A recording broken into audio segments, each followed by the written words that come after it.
अजमेर और जोधपुर में चोरी, इनके बीच में चोरी हुआ करती थी और यहां पर इन्होंने एक बोर्ड लगा दिया। किसके द्वारा? अंग्रेजों के द्वारा। और उस बोर्ड पर अंग्रेजों ने लिख दिया बी अवेयर। अंग्रेजों ने उस बोर्ड पर क्या लिख दिया? बी अवेयर लिख दिया। अब जैसे अजमेर और जोधपुर के बीच में यह बोर्ड लगा हुआ बी अवेयर, और बी अवेयर का मतलब होता है जागरूक रहें या हम जागरूक रहें। लेकिन राजस्थान के लोग, उनकी इंग्लिश बड़ी अच्छी है। अब राजस्थान के लोग आते, इस बी अवेयर को वो पढ़ते थे बियावर बियावर। इस बी अवेयर को वो पढ़ते थे कि ये बियावर बियावर। अंग्रेजों को लगा कि यार ये बी अवेयर नहीं बोलते हैं, इसको ये बियावर बियावर बोलते रहते हैं। अंग्रेजों ने कहा इस क्षेत्र का नाम ही क्या रख दिया जाता है, और इस क्षेत्र का नाम ही उन्होंने बी अवेयर के नाम पर ही क्या रख दिया गया? ब्यावर। और यहां पर ही अंग्रेजों के द्वारा कौन सी छावनी बना ली गई? दूसरी छावनी।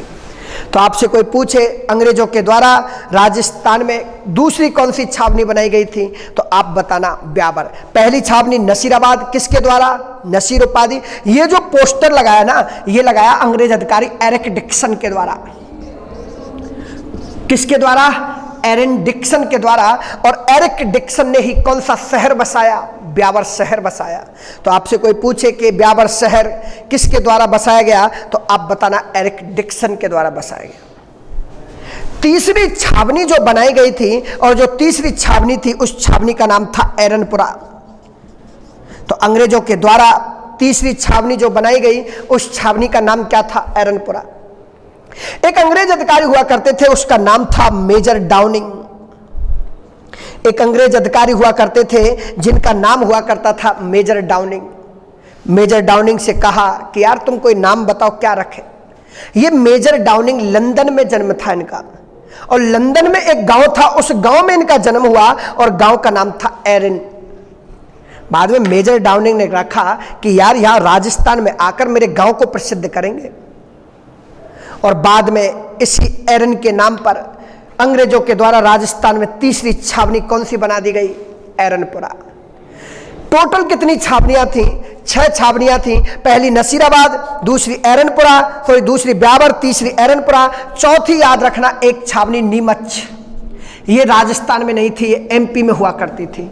इसके अलावा 5वीं जो छावनी बनाई गई थी वो आपकी जो बनाई गई खैरवाड़ा में, और खैरवाड़ा तो कहां पड़ता है? उदयपुर में।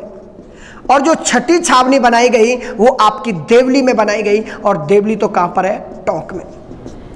तो आपसे कोई पूछे कि राजस्थान में 1857 के विद्रोह के समय कितनी छावनियां हुआ करती थी, तो आप बताना 6 छावनियां। आपसे कोई पूछे कि सबसे पहली छावनियां कौन सी स्थापित की गई थी, तो आप बताना नसीराबाद। सबसे पहले स्थापित छावनी अंग्रेजों के द्वारा तो कौन सी छावनी थी? नसीराबाद हुआ करती थी। इसके अलावा विद्रोह की शुरुआत भी कहां से हुई थी? नसीराबाद के द्वारा। लेकिन 1857 का विद्रोह 6 छावनियों में नहीं हुआ था, 4 छावनियों में हुआ था। अब वो 4 कौन कौन सी वो याद रखना, लेकिन आप 4 के नहीं, इसलिए ये याद रख लेना कि खैरवाड़ा और ब्यावर 2 ऐसी छावनी थी जहां पर 1857 का क्या नहीं हुआ था? विद्रोह नहीं हुआ। तो आपसे पूछे 1857 का विद्रोह किन 2 छावनियों में नहीं हुआ, तो आप बताना किन 2 छावनियों में नहीं हुआ था? ब्यावर और खैरवाड़ा। तो ये 1857 के विद्रोह के समय छावनियां, संधि किसने की, इसके अलावा कहां कहां से स्रोत मिलते हैं, वो हम पढ़ेंगे नेक्स्ट पार्ट में। आज के लिए इतना ही, धन्यवाद।